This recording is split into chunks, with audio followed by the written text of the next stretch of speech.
যায় আল্লাহ নাকি হাবিব বলেছে আল্লাহ তাকে ভালোবেসে হাবিব হিসেবে বন্ধু হিসেবে ঘোষণা করেছে। সেই হাবিব তার প্রাণীর কাছে তার বন্ধুর কাছে দোয়া করলো আর বন্ধু জানিয়ে দিল এই ব্যক্তির জন্য 70 বার দোয়া করলে বন্ধু তোমার দোয়া কবুল হবে না। তার মানে 71 বার করলে হতো কথা হয়তো। আমরা মাঝে মধ্যে বলি না যদি তুমি আমার 100 বার বলো শুনবো না, তার মানে 101 বার বললে শুনতা, তার মানে কখনো শুনবো না। আরবিতে 70 শব্দটিও এমন একটা শব্দ যা দ্বারা অসংখ্য বুঝায়, অসংখ্য অগণিত বুঝায়, এর কোন নির্ধারিত সংখ্যা হয় অর্থাৎ 70 বারও দোয়া করলে কবুল হবে না। তার মানে নবী যতই দোয়া করো না কেন তোমাকে আমি ঠিকই ভালোবাসি, তুমি আমার ঠিকই বন্ধু, কিন্তু এই ব্যক্তির এত অপছন্দ করি, এই ব্যক্তিকে এত অপছন্দ করি, এর ক্ষেত্রে তোমার দোয়া কবুল হবে না। ইন্নাল মুনাফিকিনা ফি দারকিল আসফালি মিনান নার, নিশ্চয় মুনাফিকরা জাহান্নামের সর্বনিম্ন স্তরে অবস্থান করবে। জাহান্নাম লাযা হুতাবা সাইর সাকার জাহিম হাবিয়া। কত নম্বর জাহান্নাম? 7 নম্বর জাহান্নামে যাবে। নাউজুবিল্লাহ বলবেন না।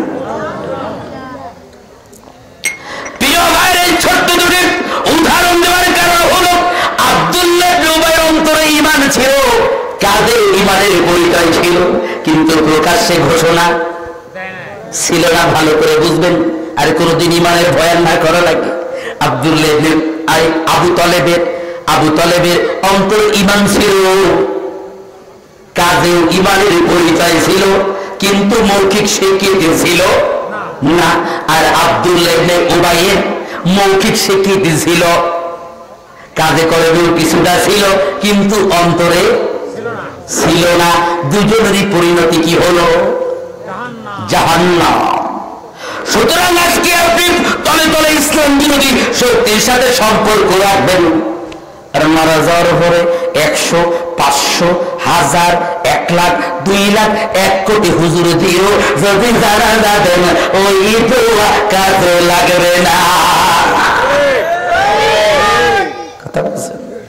পত্রিকায় আসে আপনি কইছেন আমি হিন্দুও না মুসলমানও না, মারা যাওয়ার পরে আপনার জানাজা হয় 3 লাখ। কামে লাগবে কোন? কামে লাগবে? লাগবে না। দুনিয়ায় কবিতা লিখতে গিয়ে বলেছেন আজানের ধ্বনি আপনার কাছে মনে হয় বেশ্যার খরিদ্দারের ডাকের মতো। আর মরার সময় আমরা দেখেছিলাম ওই কবির পাশে বসে তার মেয়ে কোরআন তেলাওয়াত করে। কামে লাগবে? কামে লাগবে? লাগবে না। যদি কাজে লাগতো তাহলে নবীজির দোয়া আবু তালেবের জন্য কবুল হতো, যদি কাজে লাগতো নবীজির দোয়া আব্দুল্লাহ ইবনে উবাইয়ের জন্য কবুল হতো। কথা বলেন ঠিক না? সুতরাং আজ তারা নাফরমানি করছেন, মুনাফিকি করছেন, বাতিলের সাথে সম্পর্ক রাখছেন, পরিণতি শুভ হবে না। কথা বলেন ঠিক না? ঈমান যদি বুঝতে হয় তাহলে আমাদেরকে বুঝতে হবে সাহাবায়ে কেরামদের ঈমান কেমন ছিল। নাকি এইটা হলো ঈমানের আসল মডেল। আলোচনা শেষ করে দেবো নাকি? কষ্ট হচ্ছে আপনাদের? হ্যাঁ, বেজে যাচ্ছে অনেক। 11:15 চলবে, আলোচনা চলবে।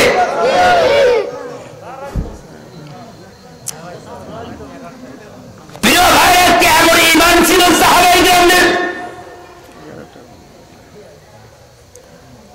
আবু জেহেল হযরত আম্মারকে ধরে আনলো,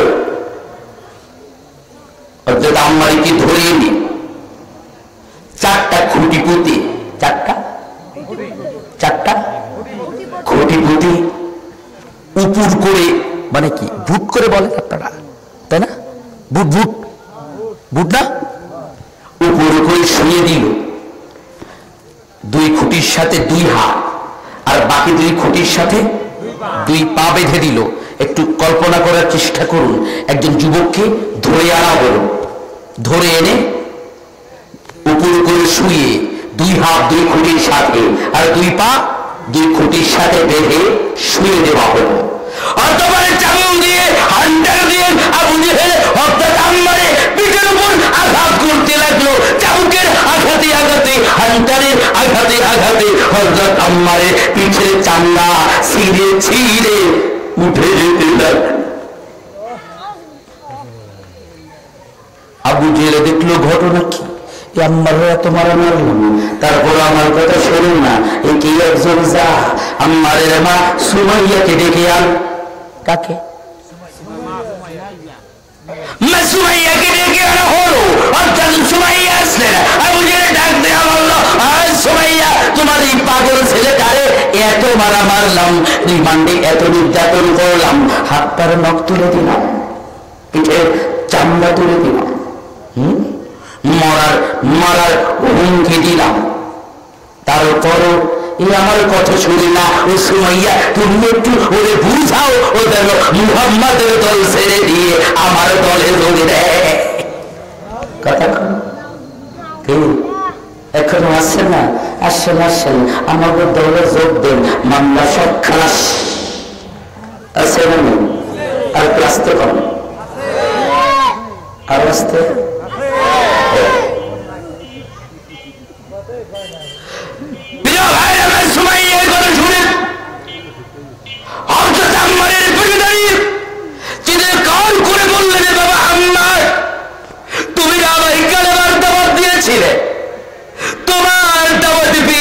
আমি আল্লাহর নবীর কাছে গিয়ে কালেমা পড়ে মুসলমান হয়েছিলাম। খবরদার খবরদার আম্মারে, তোমাকে যদি আবু জেহেল মারতে মারতে শহীদ করে দেয়, তারপরও খোদার কালেমা ছাড়বে না, নবীর দল ছাড়বে না।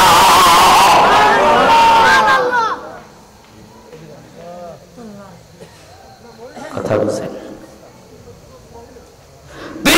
এই কথা শোনা মাত্র আবু জেহেল সুমাইয়াকে ডাক দিয়ে বলল, সুমাইয়া তোমার এটা কি আসলাম আম্মারকে বুঝাবার জন্য, কিন্তু কথাবার্তা শুনে মনে হয় তুমিও একই দলের, তুমিও একই দলের কর্মী। এই বলে মা সুমাইয়াকে প্রহার করতে লাগলো। আর একদিনের ঘটনা সবার জানা, কাবারে চত্বরে মা সুমাইয়াকে প্রহার করতে করতে আবু জেহেল হযরত সুমাইয়ার পরনের পোশাক খুলে ফেলল। একটু ভালো করে বোঝেন, মা সুমাইয়া একজন যুবক ছেলের মা নাকি? এরকম একটা নারীকে, অর্ধবয়সী নারীকে কাবার চত্বরে, মানে হাজার হাজার লক্ষ লক্ষ মানুষের সমাগম দেখায়, সেই চত্বরের সামনে তাকে নির্মম নির্যাতন শুরু হলো। এমন ভাবে বাড়তে থাকলো, বাড়তে বাড়তে সুমাইয়ার শরীরে পোশাকগুলো ছিঁড়ে ছিঁড়ে খুলে গেল। কি নির্মম সে দৃশ্য ছিল, কি নির্মম সে দৃশ্য ছিল, যে ছোট একজন নারীকে এমন ভাবে মারা হয় যে মাত্র বাড়তে তার শরীরে আর পোশাক থাকে না। শুধু তাই নয়, আবু জেহেল একটা বর্ষণ দিয়ে সুমাইয়ার লজ্জাস্থানে ঢুকিয়ে দিল। সুমাইয়া চিৎকার করে উঠলেন, চিৎকার করে বললেন, আবু জেহেল পৃথিবী থেকে চলে যাচ্ছি ঠিকই, কিন্তু ঘোষণা দিয়ে গেলাম খোদার কালেমা ছাড়ি দেই, নবীর দল ছাড়ি না।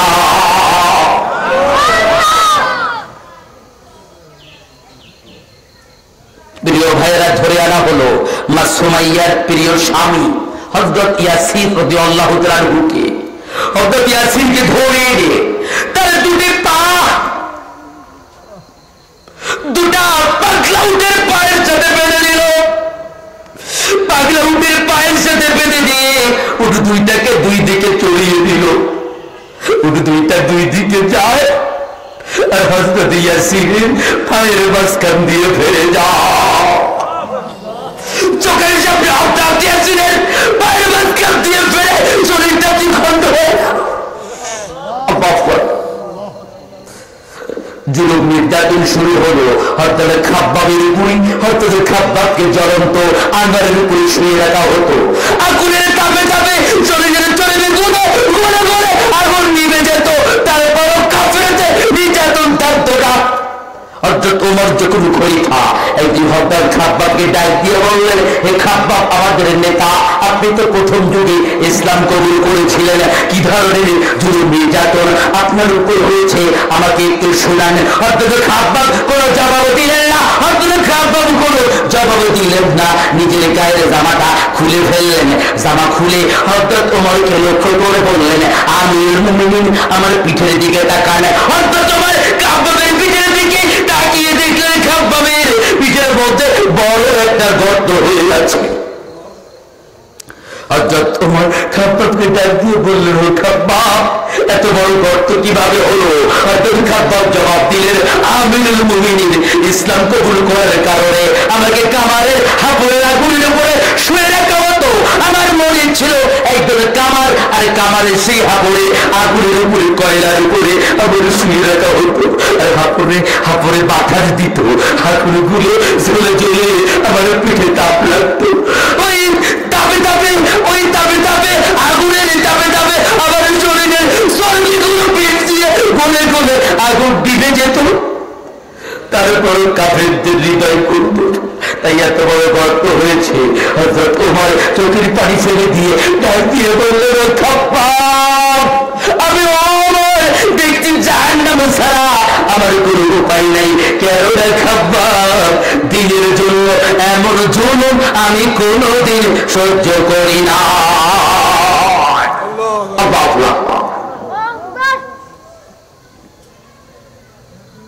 প্রিয় ভাইরা, এই হলেন হযরত খাব্বাব। বুখারী শরীফের হাদিস। একদিন আল্লাহর নবী বাইতুল্লাহর পাশে বসে আছেন, এর মধ্যে নবীজির দরবারে হযরত খাব্বাব উপস্থিত হলেন। ভিন্ন বর্ণনা মতে এক পাশে হযরত খাব্বাব আর এক পাশে হযরত আম্মার, দুজনে উপস্থিত হলেন। হযরত খাব্বাব নবীজিকে ডাক দিয়ে বললেন, নবী গো, নবী, পিঠে চামড়া নাই, গোশত নাই, আর দিনও দেখা যায় না। নবী বলেন না আল্লাহর সাহায্য কখন আসবে?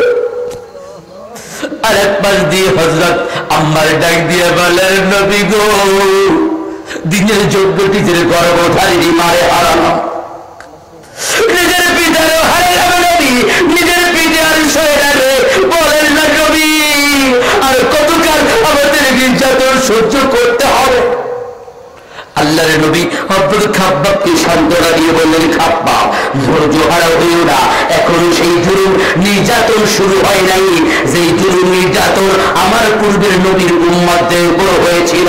তাদেরকে লোহার চিরুনির শরীর থেকে গোশতগুলো আলাদা করা হয়েছে, জীবন্ত কবর দেওয়া হয়েছে, করাত দিয়ে জীবন্ত অবস্থায় শরীরকে দ্বিখণ্ড করে দিয়েছে। প্রিয় ভাইরা, এবং নির্যাতন সহ্য করার পরেও যারা ঈমানের উপরে টিকে থাকে তারাই হলো আসল মুমিন। তাদের ব্যাপারে কোরআনে কারিমে 41 নম্বর সূরা, সূরা হামিমার সাজদার 30 নম্বর আয়াতে কারিমায় আমার আল্লাহ তাআলার ঘোষণা,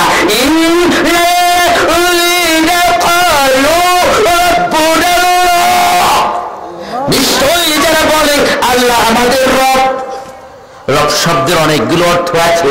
রব মানে প্রভু, রব মানে প্রতিপালক, রব মানে লালন পালনকারী, রব মানে হলো লমেকার, আইন প্রণেতা।